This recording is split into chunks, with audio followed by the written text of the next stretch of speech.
Bouffée de chaleur, baisse de la libido, incontinence urinaire, sécheresse vaginale, douleurs articulaires, transpiration nocturne, insomnie. Voici quelques symptômes de la ménopause qui met les femmes en branle pendant cette période sensible de leur vie.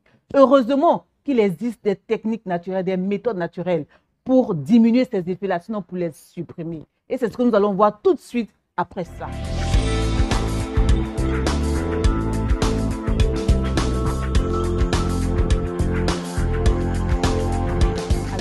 C'est la première fois que vous regardez mes vidéos, je me présente.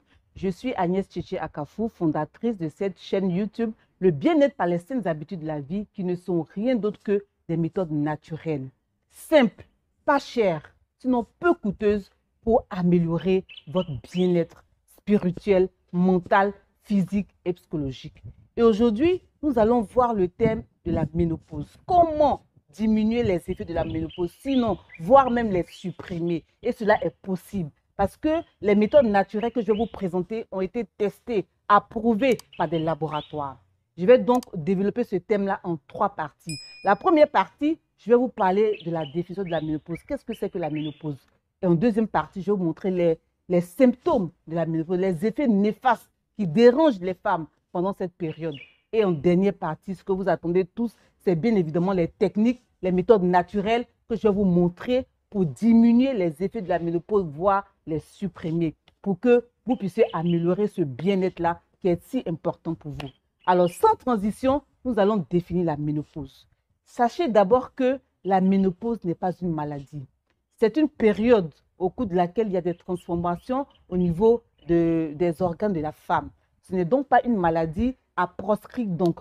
C'est une période qui tourne autour de 50 ans chez la femme. Et il y a des phénomènes qui se passent. C'est ce que je vais vous expliquer. Pour rentrer dans la définition précisément, il faut savoir que la ménopause, c'est lorsque les ovaires des femmes arrêtent de fonctionner. Et pour cela, cette ménopause va se faire en 2 étapes. La première étape, c'est la préménopause. Au cours de la préménopause, écoutez bien, les ovaires n'arrêtent pas totalement de fonctionner. C'est-à-dire que ces ovaires-là vont fonctionner pas régulièrement. Donc, vous allez voir, si vous êtes une femme, que vous avez entre 40 et 45 ans, vous allez voir que vos règles deviennent irrégulières.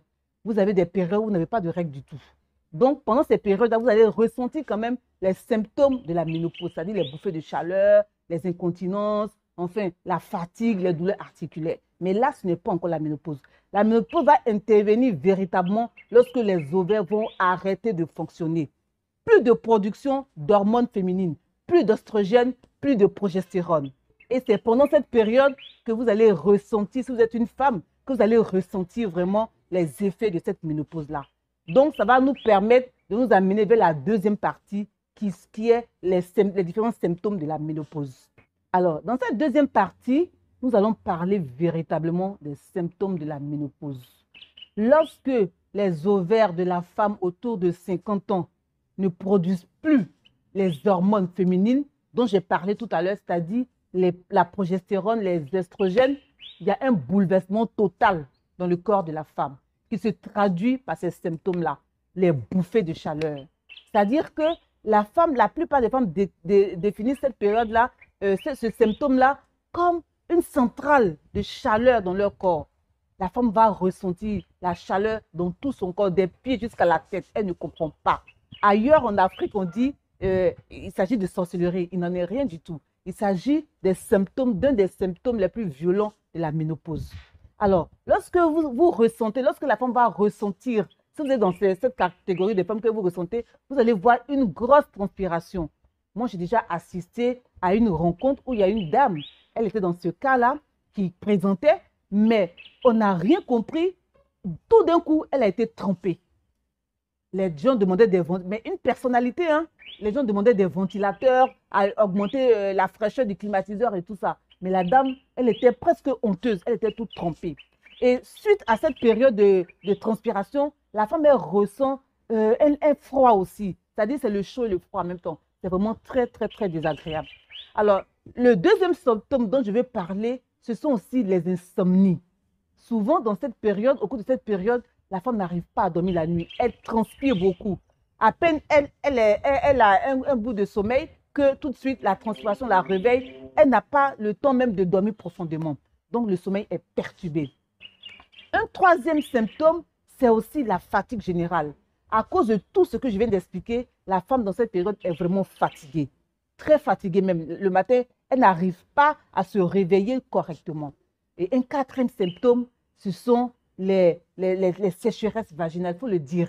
Il n'y a plus de production d'hormones, donc la femme remarque une certaine sécheresse vaginale qui fait qu'elle a une baisse de la libido. Donc, il y a des femmes, pour un oui, pour un non, elles sont fâchées avec leur mari parce qu'elles n'ont pas simplement envie de faire l'amour. Voilà ce que ça donne. Et puis, il y a des douleurs articulaires. Ces douleurs-là, le matin, quand la femme ménopausée se réveille, elle a mal partout, elle ne comprend pas. Là encore en Afrique, on va dire que quelqu'un t'a frappé la nuit alors qu'il n'en est rien du tout. Il faut connaître ces symptômes-là pour savoir que je suis dans cette période, donc c'est normal. Et recourir à ces méthodes naturelles que je vais montrer tout à l'heure pour pouvoir diminuer ces symptômes ou bien les annuler. Et il y a aussi surtout l'ostéoporose qui fait que les os de la femme se fragilisent. Donc, pendant cette période, une fracture est vite arrivée si vous ne prenez pas les dispositions nécessaires. Et il y a aussi la peur de transpirer devant tout le monde. C'est-à-dire cette peur, par exemple, prenez le cas de cette dame dont je parlais tout à l'heure. Donc, cette peur-là même peut entraîner une dépression. Donc, pour éviter tous ces symptômes-là, pour essayer de les diminuer, les supprimer après, il faut appliquer les méthodes naturelles que je vais vous montrer maintenant. Et je précise, ces méthodes-là ne doivent pas seulement être appliquées par les femmes ménopausées ou préménopausées. Parce qu'une femme, elle doit savoir qu'à un certain moment de sa vie, cette période-là va forcément intervenir. Donc, on dit qui veut aller loin, ménage sa monture.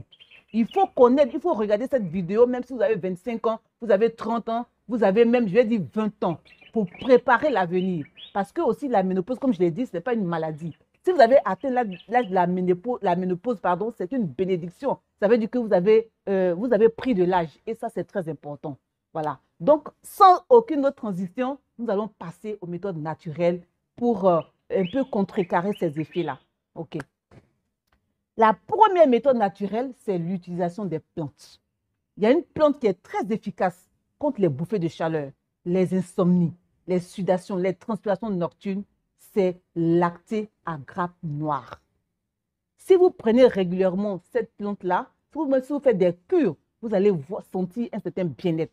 Vous n'allez même pas être concerné par cette période de la ménopause parce qu'en amont, vous avez déjà traité le problème. Avec elle, il y a aussi d'autres plantes. Il y a la sauge, il y a le cyprès, il y a la menthe, il y a l'anis.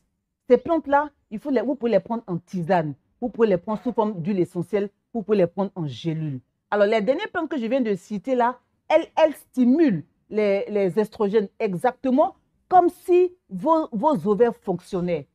Et elles provoquent la production même des estrogènes dans votre corps. C'est pour ça qu'en anglais, on les appelle des plantes estrogènes-like. Et puis, en plus de ces plantes-là, il y a aussi le houblon. Le houblon, c'est une plante qui contient beaucoup d'estrogènes. Ce qui fait que, lorsque vous la prenez en tisane, en gélule ou bien en huile essentielle, vous allez voir que vous avez les mêmes effets dans votre corps comme si vos ovaires fonctionnaient normalement. Et il y a aussi une plante très importante, le soja. Le soja est riche en phytoestrogènes, très important. Il contient aussi des flavonoïdes qui font que le mauvais cholestérol, il diminue et le bon cholestérol augmente. Donc, c'est une plante à privilégier. À côté de ces plantes-là, très importantes pendant cette période de ménopause et même de préménopause, sinon avant même, sont des plantes qui sont sans effet secondaire, sans effet secondaire, qui ne sont pas dangereuses en fait pour la santé. Donc, de temps en temps, vous pouvez faire des cures, ne serait-ce que pour vous préparer à cette période-là. Donc, à côté de ces plantes-là, il y a aussi les graines de lin qui sont très importants. Voilà, les grains de lin. Si vous les prenez aussi, vous allez voir que pendant cette période, vous allez vous sentir bien. Parce que ces grains-là contiennent aussi des oméga 3. Les oméga 3 sont très bonnes pour la santé cardiovasculaire. Parce que ce que j'ai oublié de vous dire, c'est que pendant la ménopause, le risque de maladie cardiovasculaire est multiplié par 3 chez la femme. Donc, c'est très important d'entretenir la santé cardiovasculaire par ces graines-là.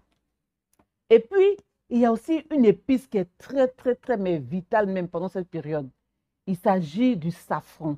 Alors, je vous ai dit que lorsque la période intervient, le bouleversement est tellement total, important que la femme, elle se sent déprimée, elle a peur, elle est anxieuse. Et justement, cette épice-là, le safran, va vous déprimer. Elle va ralentir les battements de cœur, c'est-à-dire la tachycardie.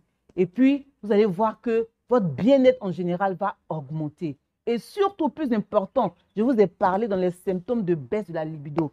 Cette plante-là va favoriser le désir sexuel. Donc, c'est pas une plante, c'est l'épice. Cette épice-là va favoriser le désir sexuel qui va faire que vous serez équilibré au niveau de votre couple. Maintenant, de façon générale, au cours de la ménopause, il faut surtout avoir une certaine hygiène de vie, mais vraiment très important. Ce que je préconise toujours dans toutes mes vidéos. Première hygiène de vie, c'est l'alimentation.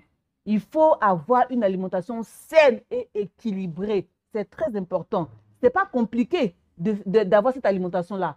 Il suffit simplement de baser votre alimentation sur les fruits, sur les légumes et boire beaucoup d'eau. En général, même, je préconise que pendant cette période, la plupart des personnes consomment 2 repas par jour. C'est-à-dire, c'est le jeûne intermittent. Le jeûne séquencé qui permet ça. Si vous prenez 2 repas par jour, c'est-à-dire qu'il faut limiter le maximum de glucides. Prenez 2 repas par jour. Sinon, un seul repas, ça suffit largement. Parce que déjà, à partir de 40 ans, il faut s'alimenter de cette façon. Vous allez voir que vous allez augmenter votre santé en général. Et puis, à côté de l'alimentation saine et équilibrée, il y a surtout l'activité physique. Il ne faut pas relâcher du tout. Mais vraiment, ça doit être la première des choses à faire le matin, peut-être la dernière avant de dormir. Parce que l'activité physique, comme on le dit, c'est le médecin par excellence qui soigne toutes les maladies. Quand vous la faites, vous êtes déstressé. Ça veut dire que vous êtes de bonne humeur. Quand vous la faites, vous gardez la ligne.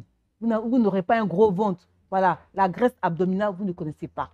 Quand vous faites l'activité physique, tous les organes de votre corps fonctionnent, mais à merveille. Quand vous faites l'activité physique, vos os se renforcent, vos muscles se renforcent. Donc, vraiment, c'est important de faire l'activité physique pendant cette période de la ménopause. Alors, voici les quelques méthodes techniques naturelles que je voulais partager avec vous. Ce sont des techniques qui ont fait leur preuve dans le monde entier. Voilà, qui ont été prouvées par les laboratoires, comme j'ai dit au départ. Donc, je vais m'arrêter là, mais en toute chose, je vous demande de vous abonner, de liker la vidéo, de la partager si elle vous a fait du bien autour de vous, parce que la ménopause, ça ne concerne pas que les femmes. Les maris, quand votre femme est ménopausée, vous avez quelques soucis si vous remarquez ce changement-là. Donc, tout le monde doit vraiment s'approprier cette vidéo-là pour vraiment appliquer les méthodes que je viens de montrer. Vous allez voir que cela va faire un changement véritable dans votre vie. À très bientôt pour d'autres vidéos. Ciao.